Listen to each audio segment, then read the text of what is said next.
Hello అందరికీ ఈరోజు మన వీడియోలో విలేజ్ స్టైల్లో గోంగూర పచ్చడిని ఎలా చేసుకోవాలో చూపిస్తాను. సో ప్రాసెస్లోకి వెళ్ళిపోదామా, వచ్చేయండి. ఫస్ట్ ఒక స్టవ్ మీద కడాయి పెట్టుకొని 1/2 కప్ పల్లీలను వేసుకొని చక్కగా వేయించుకోవాలండి.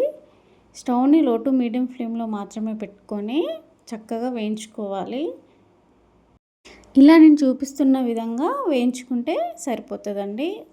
మిక్సింగ్ బౌల్లో వేసేసుకొని సైడ్కి పెట్టుకోవాలి. ఇప్పుడు అదే కడాయిలో ఆయిల్ పోసుకోవాలండి. 4 టేబుల్ స్పూన్ల దాకా ఆయిల్ పడుతుంది. 10 దాకా పచ్చిమిర్చి వేసుకోవాలి.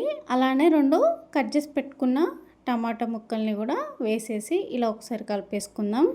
కలిపేసుకున్న తర్వాత 2 కట్టల దాకా తీసుకున్నానండి నేను గోంగూరని. ఇలా చక్కగా 2 టైమ్స్ మంచిగా క్లీన్ చేసుకొని ఇలా వేసేసుకోవాలి. ఇలా వేసేసుకొని చక్కగా ఆయిల్లో ఫ్రై అవ్వాలి. పచ్చిమిర్చి, టమాటో, గోంగూర పేస్ట్ కూడా మొత్తం అంతా మంచిగా చక్కగా ఫ్రై అయిపోవాలి. ఇక్కడ చూస్తున్నారు కదా, ఇప్పుడు మనకి చక్కగా ఉడికిపోయింది అన్నట్టు. అది పక్కన పెట్టేసి ఫస్ట్ మనం వేయించుకున్న పల్లీలని మిక్సీ పట్టేసుకోవాలి. తర్వాత గోంగూరను కూడా వేసేసి చక్కగా పేస్ట్లా పట్టేసుకోవాలండి. 7-8 దాకా వెల్లుల్లి, అలానే టేస్ట్కి సరిపోయిన ఉప్పు వేసుకొని మిక్సీ పట్టేసుకొని పక్కకు పెట్టుకోవాలి.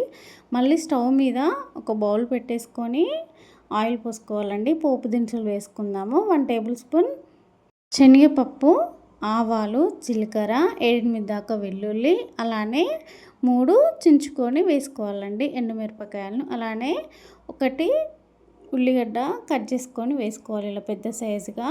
ఉల్లిగడ్డ మొత్తం వేగిపోవాల్సిన అవసరం లేదండి, పచ్చని ఉండాలి.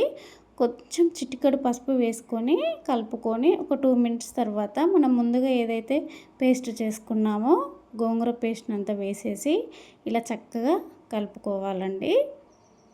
అంతే, సింపుల్ ప్రాసెస్లో అయిపోయింది కదా మన గోంగూర పచ్చడి రెడీ అయిపోయినట్లే.